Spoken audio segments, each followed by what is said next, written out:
Welcome to On Crisis. I'm your host, Joanna Doven, and I have dealt with a lot of crisis shit for the past 15 years or so as press secretary for a big city mayor and in running my company, Primo Consultants. And I think we all need to know more about how to handle crisis management. In the age of fake news, political discord, lightning fast news cycles, and social media shaming, it's essential that your business has a plan in place to handle crisis communications. We're going to have some really cool people on our show talking about behind the scenes stories in city government, in corporations, employee scandals. Ultimately, we're going to bring on people that will share stories with you to help you inform your own strategies. I promise we're going to have fun.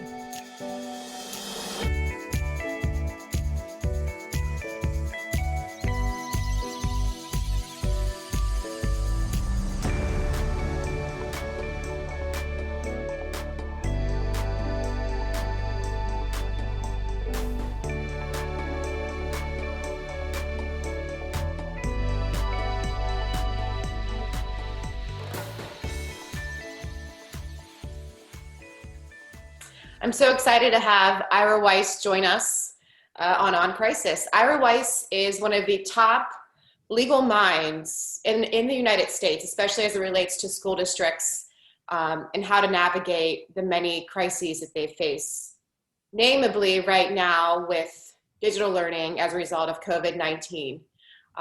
Many parents, including myself, are trying to navigate how to adapt to these changing times. We're not at all used to having to play the role of in-home office worker, full-time school teacher, chef, all these things all at once. It's a lot for parents. It's a lot for school districts. And we haven't even talked about the kids who don't have parents around to help them or don't have access to technology. Here to talk on Crisis is Ira Weiss with Weiss Burkhardt, saying it right, Weiss Burkhardt Kramer. Thanks for coming on, Ira. Thank you, Joanna. Thanks for having me. So, I mean, you've been doing this for several decades, right? Consulting with mostly school districts. I've been doing it for 47 years, and for school districts that long. I also have been involved with other local governments, but the focus of our practice now and mine has been school districts. Right.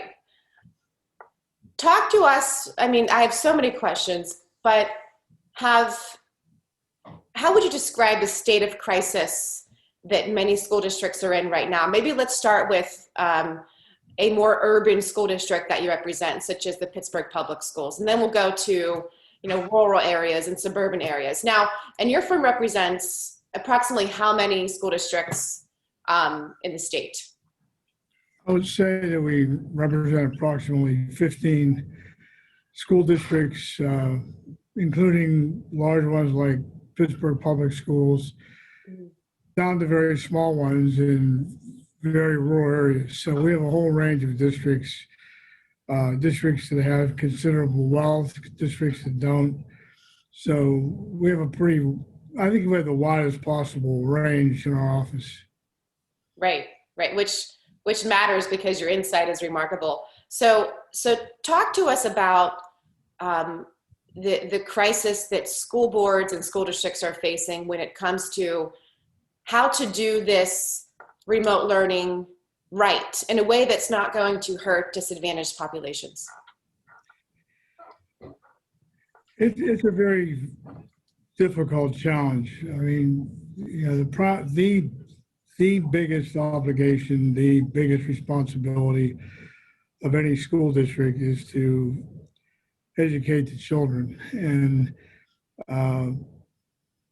the children don't come all in one size variety. So they have a range of needs.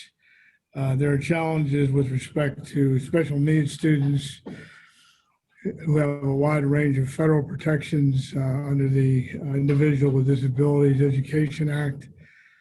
When you overlay that with the myriad of health regulations that are issued almost weekly and more often by the Department of Health, school administrators and school districts are faced with really a lot of conflicting problems. To do remote education properly, students need to have the equipment to do it, computers, iPads. Families need to have computer access, which in urban areas is a major challenge.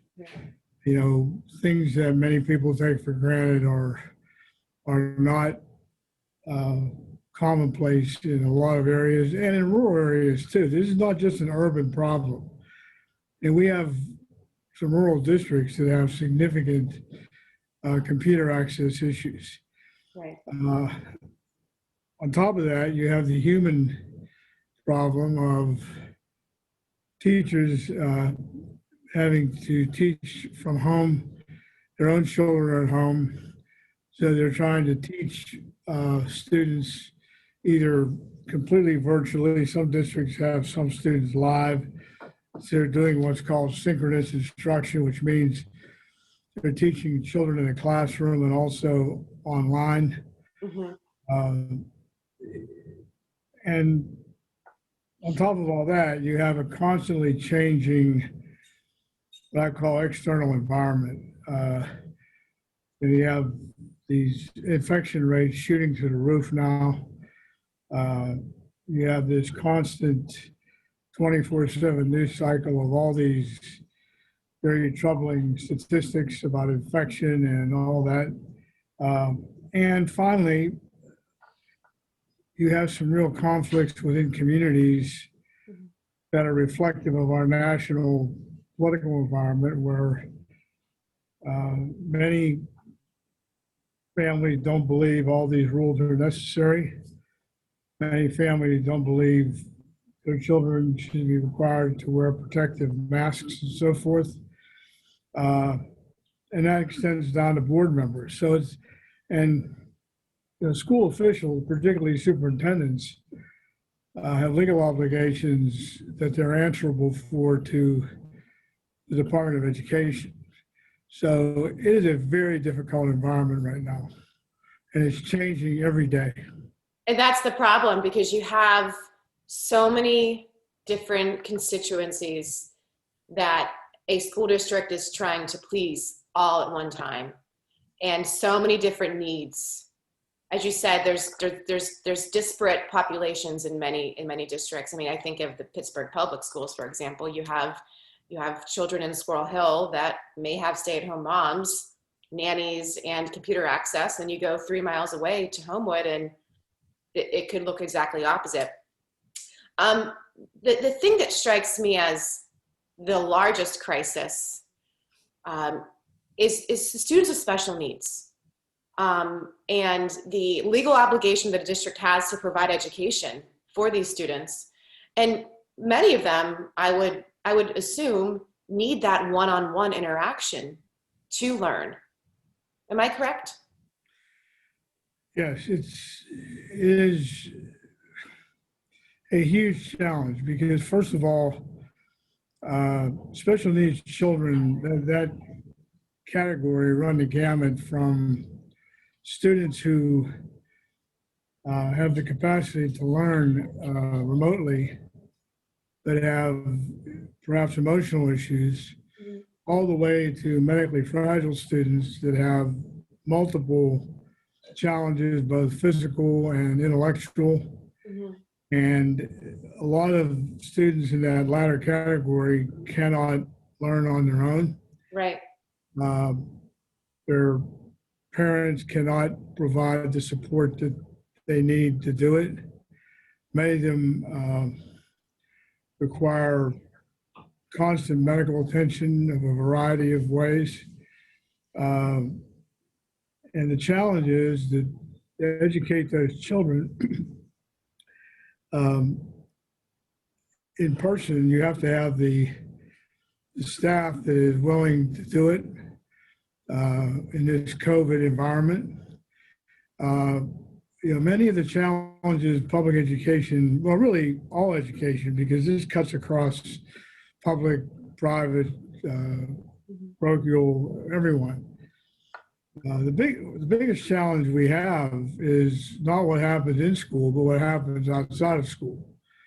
And many districts have dozens of employees who are quarantined or who have uh, various leaves of absences under these different variety of laws that cover that.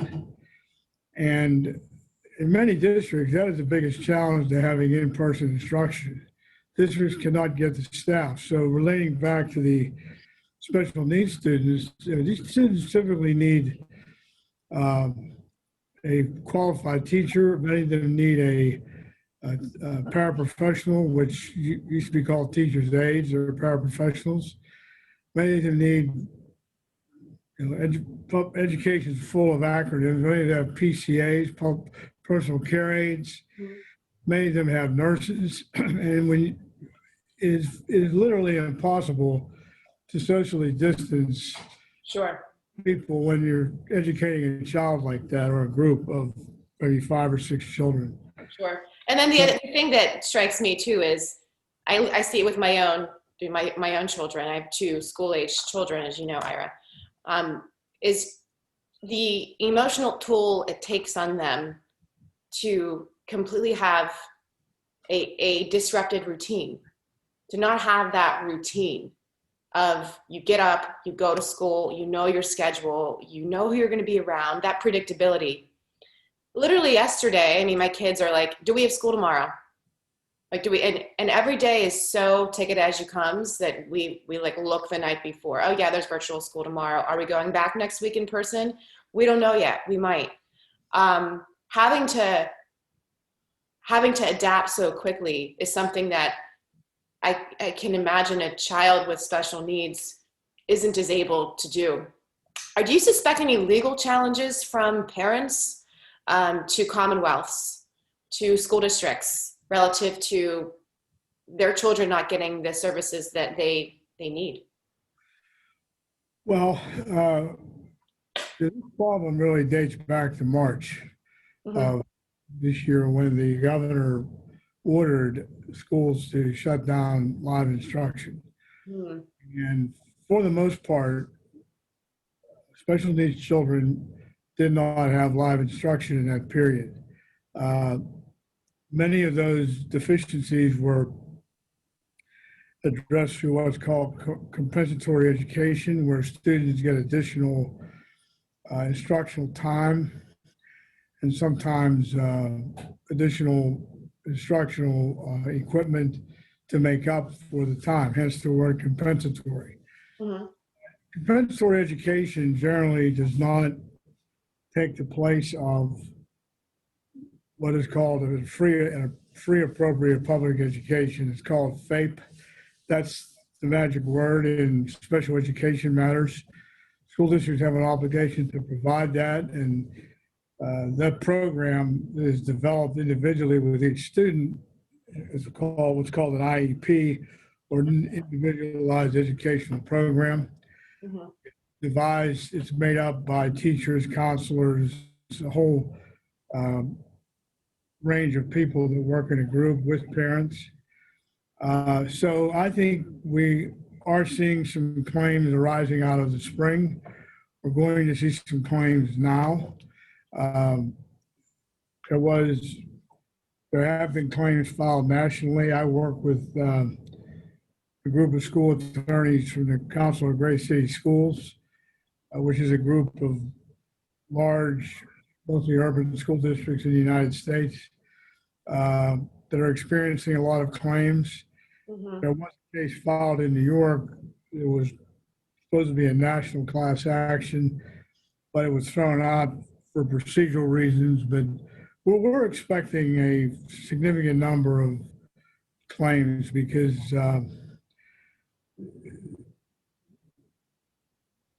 it's just, you can't deliver this education remotely. And to your point about routines, many special needs students require a lot of structure. And when that structure is changed, even in the most minor way possible, they have an adverse reaction to that. So it is a is a very difficult problem. And for the most part, urban districts like Pittsburgh have greater challenges in that regard. They have a higher percentage of students that are identified as special needs.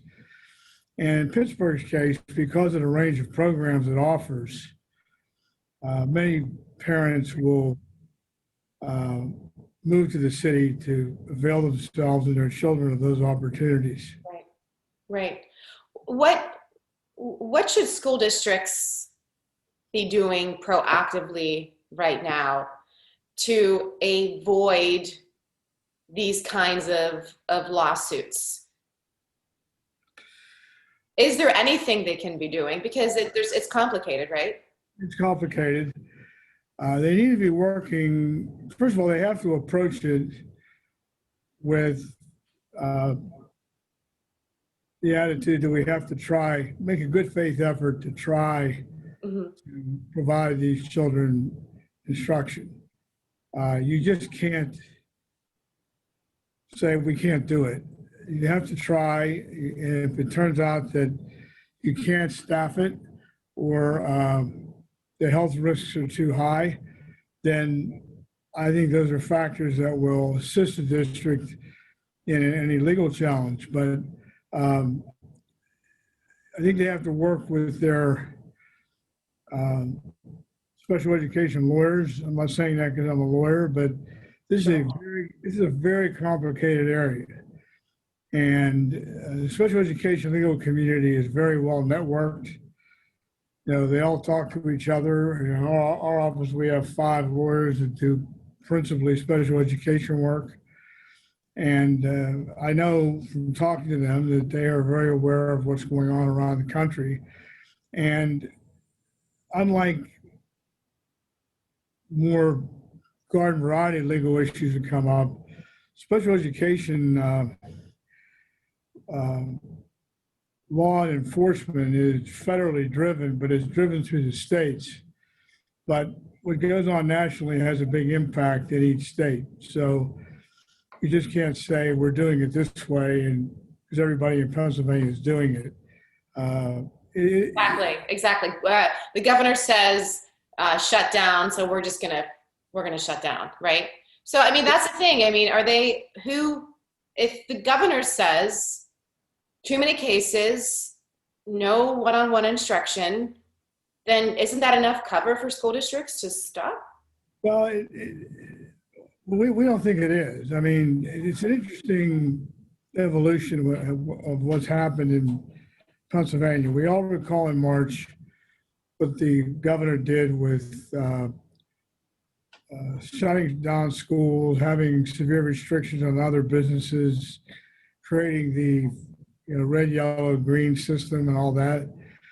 A lot of resistance to that. A lot of school districts and school boards complained that they wanted to have the decision-making ability to do that. Well, now they do. I mean, the governor has not ordered a shutdown.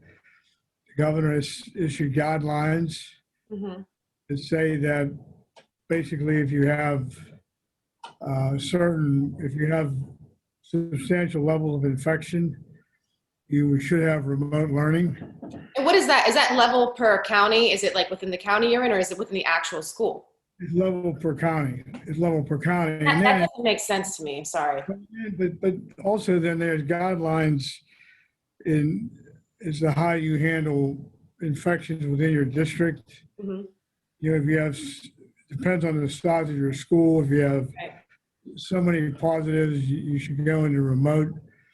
Districts. Well, that makes sense. But let me pause you there because this is what irks me. There's about 1.7 million people, almost 2 million people in Allegheny County, right? Yes. So why should my kid's school close down because 20 miles away there's a spike? You hear what I'm saying? Well, that's why these are guidelines, and we've made it clear to our clients that they're just guidelines. That's it. Guidelines. You have to judge your situation on what your facts are. We have a district that is in full instruction and has been. They're in a rural area. There's not much going on there. Right. Um, Districts have to be flexible, and sometimes they have to switch programs midweek. Yeah. They go from full instruction to what's called a hybrid, which means students go so many days a week, so we effectively cut down the number of students in a building by half. Usually in those situations, 1 day a week is completely remote instruction, so they can clean the buildings. Yeah. And the days that the students are not in school, they're having remote instruction synchronously. But the complexity of this is obvious because, as we pointed out at the beginning of our discussion here, to have effective remote instruction, you have to have technology, you have to have internet access available, you have to have a teaching staff that is able to teach that way. And candidly, it varies from district to district. And let's talk about the culture in which we live. And I think that's what's missing in this conversation is most of our kids are spoiled, right? There's a lot of helicopter parents out there, right? I mean, the days of the paddle are gone. You know, kids have so much leeway right now, right? To say, and look, every parenting style is different. I don't want to draw a blanket assumption, but what I've noticed is most kids in general, if I would have to guess, if I looked at from now to when I was a kid, right? 30 years ago or so, kids just, they're used to more structure. They're not as independent. You know, we don't let our kids play outside anymore, right? How are we going to expect them to sit at a computer and do it without a parent or an adult looking over their shoulder? I don't think our kids are prepared for remote learning in general. Now, I can tell you that when my kids did it in the spring, March, when it started, it was really tough on me to balance it. And they had a tough time with it. The school they go to a private school. You know, I think they worked out the kinks of sort of what worked well for kids, what didn't. And now the virtual learning is synchronous. So it's their live Zoom, and then you take a break, you do your work, you go back live, and it's very small classrooms, and it's working. That's working. But guess what? We're privileged. You know, we're paying thousands of dollars a year to send our kids to a private school, and so I think I think the American culture isn't really ready for this remote learning. And I mean, in general, and I think schools need to figure it out, like figure out how to make these kids come in.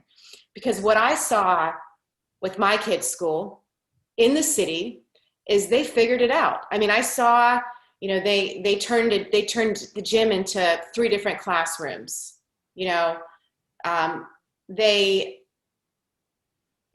sure you see the apps where you have to fill in the app, you know, apps and, you know, temperature screenings and all those things. But they made it work. The only reason why we shut down and went virtual was because of the spike in Allegheny County.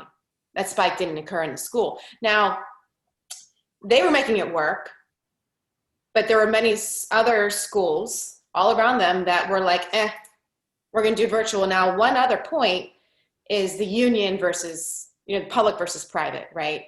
And, you know, one of the things I would assume you're looking at, Ira, your firm, is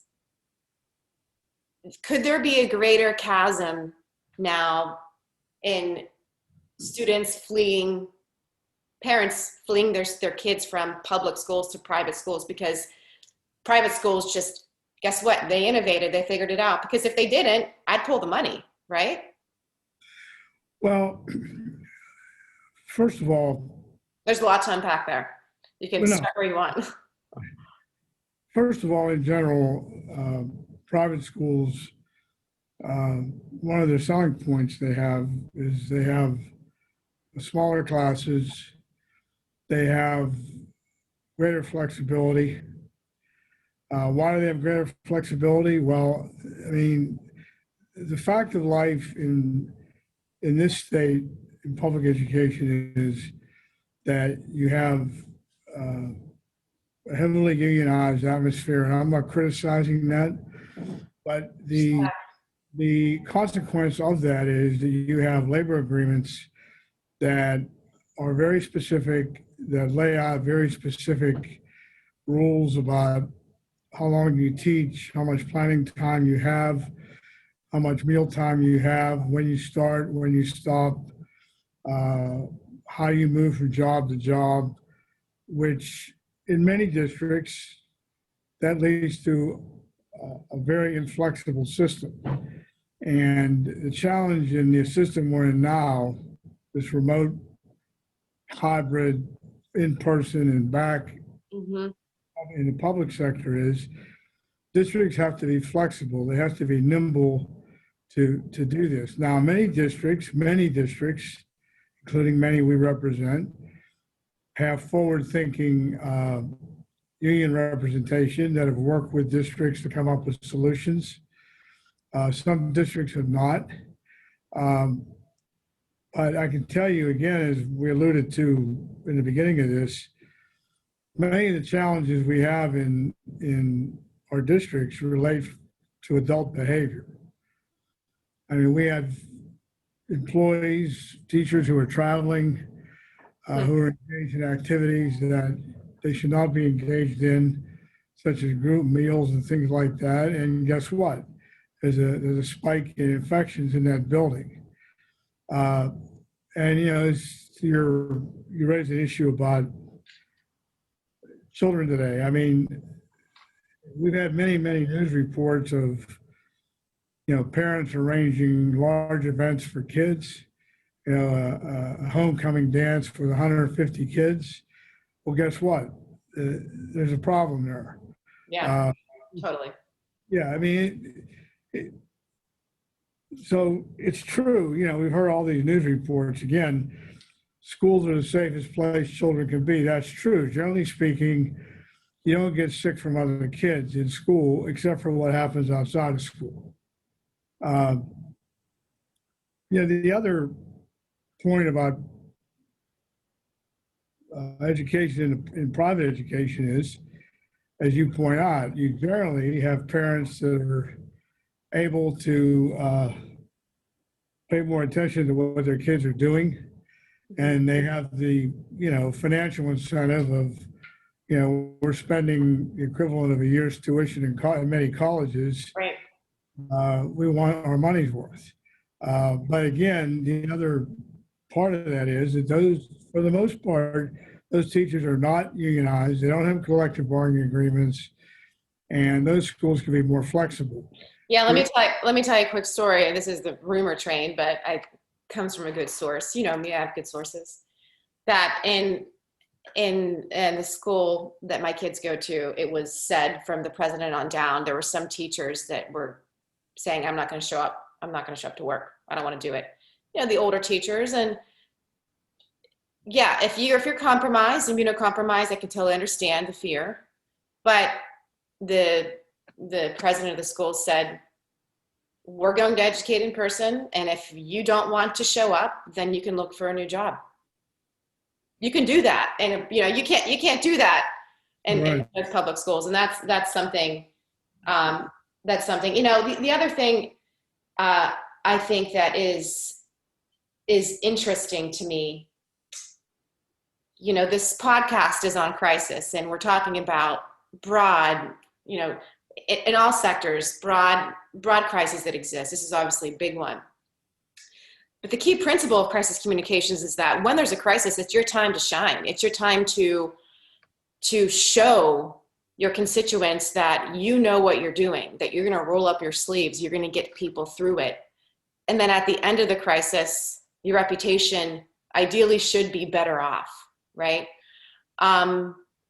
Any insights you have on districts who did a really good job communicating with parents and I know you work with school boards too, but anything that strikes you there? Well, you know more than most the absolute critical importance of communication and having a communications plan. And districts, I think, that have been successful in making changes to their programs and getting public support for what they're doing, have done a good job of communicating with parents uh, and the community in general, not only parents. I mean, the majority of residents in any school district don't have kids in school. That's just a fact of life. Mhm. In Pittsburgh, it's a much higher percentage, and some of the suburbs is lower. But again, you do have many people in a district that don't have children in school.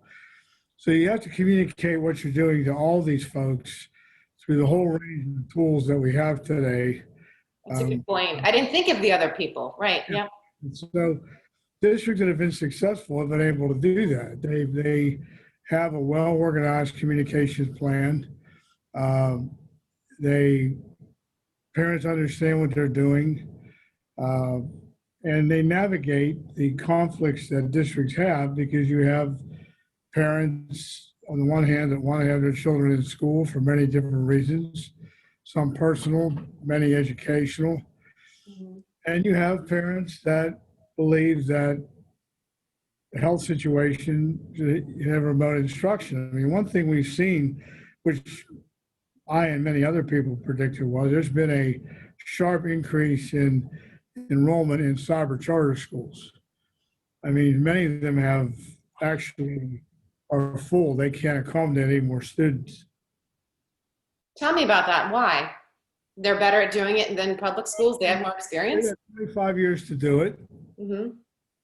They they don't operate their systems. Well, to say it even more plainly, they have a very low overhead operation. They give students computers. They have the curriculum. Uh, they have varying arrangements with their teachers, those that have live instruction. And as I say, they've had 25 years to do it. And frankly, the funding formula in Pennsylvania for charter schools, which is the subject of another discussion sometime, is very profitable for them. You know, the cost of delivering education uh, in a cyber school is a fraction of what they're paying. And they're getting an amount that's almost equivalent to public schools per student. They're getting an amount from public school districts in which they're located. Yep. From where the students are enrolled, pay it, and they pay according to their own costs. So it's an upside down system. Again, that's a long standing. It's very upside down. The Cybers have had since the mid '90s to figure this out, and they have figured it out. And all you need to do is listen to any advertisements for any 1 hour period. You'll hear at least 4 or 5 ads for cyber schools. Now, most of the so-called brick and mortar charters, they have high enrollments, but they have the same challenges that school districts have with in-person instruction. Now, many of them are not unionized, and they have a little more flexibility, such as what you referenced before. Mm-hmm. But my fear is that we have a whole generation of students here who, under the best of circumstances, are losing time, and especially these younger ages, time that's lost at that age is hard to make up. Absolutely. I mean, I don't read everything, no one can, but it's pretty clear that if you can't do the basics by 3rd grade, you're going to have a very tough time from there on in. Right. Even the outcomes, just if you're reading below level at 3rd grade, just your risk of being incarcerated shoots up drastically. It's very scary. I feel like we're missing the boat. I mean, I'm not a politician, and I don't have access to every piece of data. I'm not paid to sit there and just consult and make decisions for, people, for taxpayers. But I think we're missing. I think we're going to look back on this time and we're going to have a lot of regrets. And one of those regrets is going to be how the most vulnerable population was impacted, because it's our job as a society to protect the most vulnerable populations, which this is why this is so confusing, because we think by isolating people, we're going to protect the most vulnerable populations, the seniors, the people that, who are at high risk of dying if they get COVID-19. And yet we have a whole other subset of vulnerable people, poor, the poor youths that don't have access to education, special needs children with mental health, mental health diseases that can you imagine the isolation, abuse in the home? For some kids, getting out of the house is the only so-called respite that they have. And I can't even, it's tough. But we're not going to solve it on this podcast, but we can at least talk about it. If I want to go to two other areas here before our time is up, and I'm going to have you back on to talk about a lot more if you would like to. I'd love to. If you were to be advising Governor Wolf right now, let's say you have a magic wand in your hand and we can predict that COVID is going to spike throughout the instructional year of 2020, right? And that the vaccine is not going to be as readily available, or, that's not going to solve our problems this just quite yet. What would you advise, school districts if you were governor? What would you do differently? Anything? Well, it's a hard question to answer, because what has occurred here is a reflection of what has occurred nationally, and what should be a discussion about education and health has become a political issue. And I'm not getting into a political discussion here, but all you need to do is watch the news, read the newspapers, see what's going on.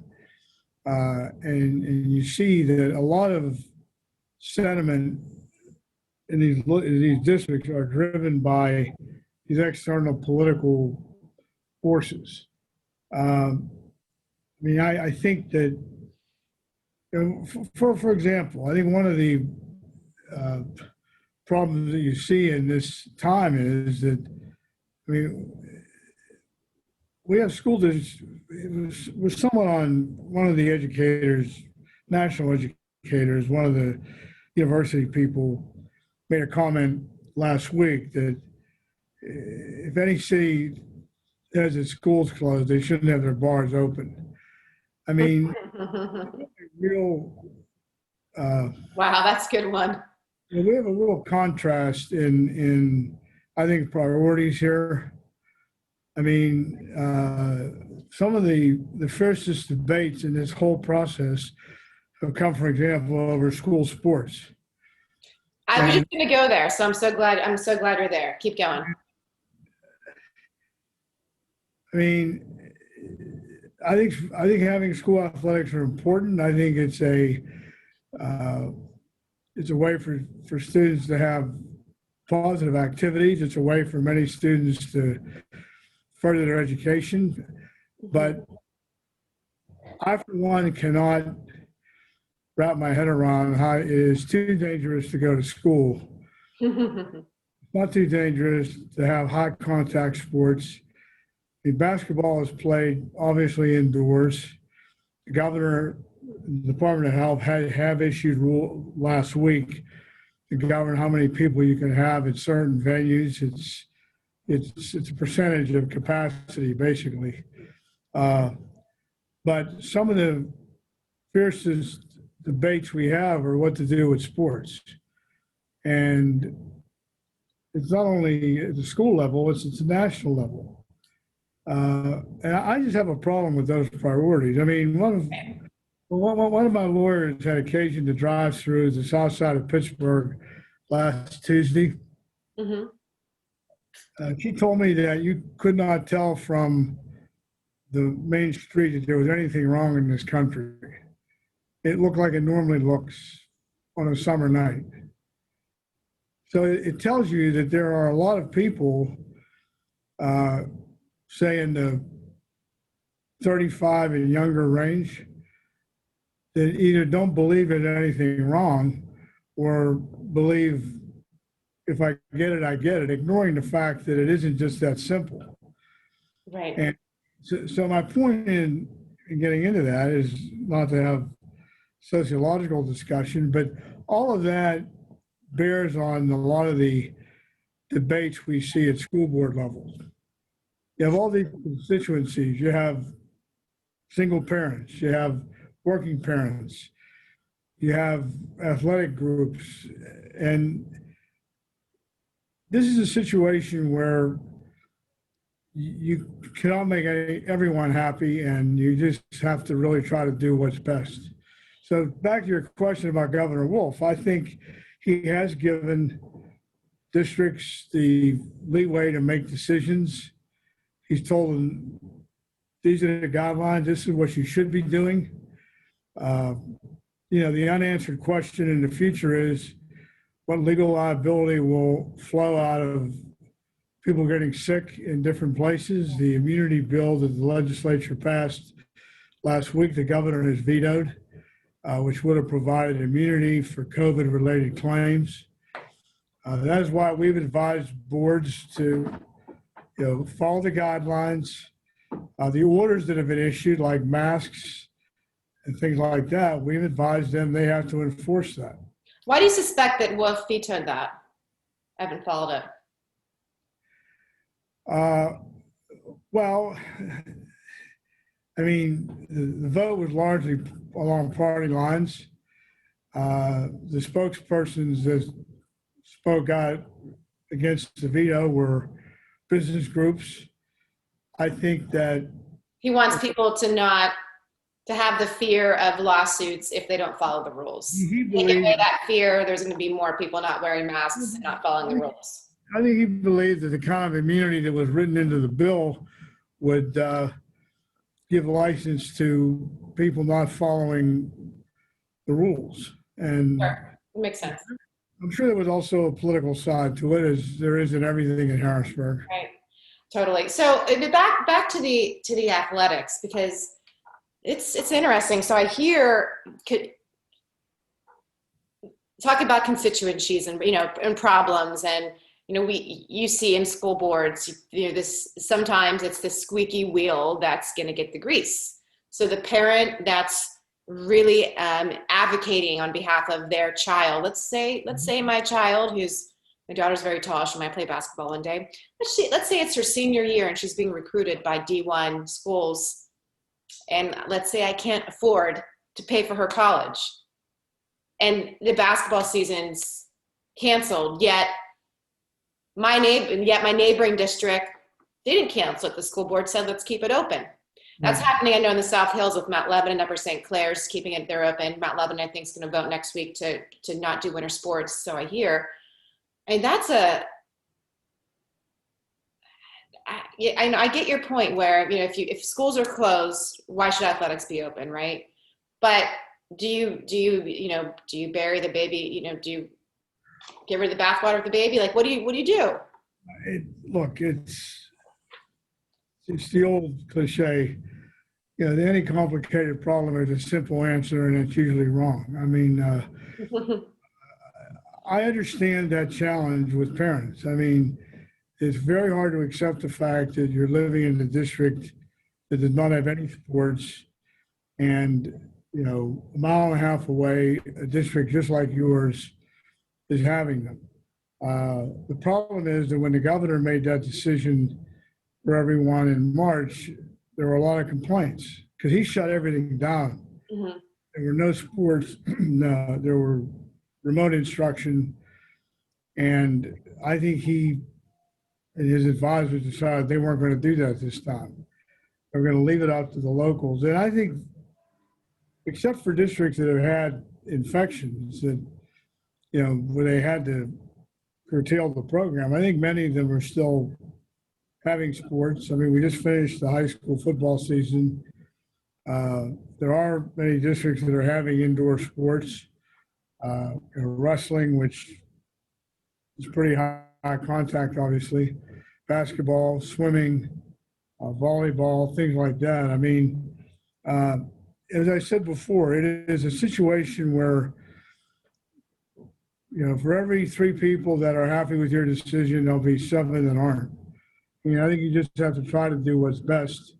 Districts that are having in-person instruction to some degree are trying to provide some degree of,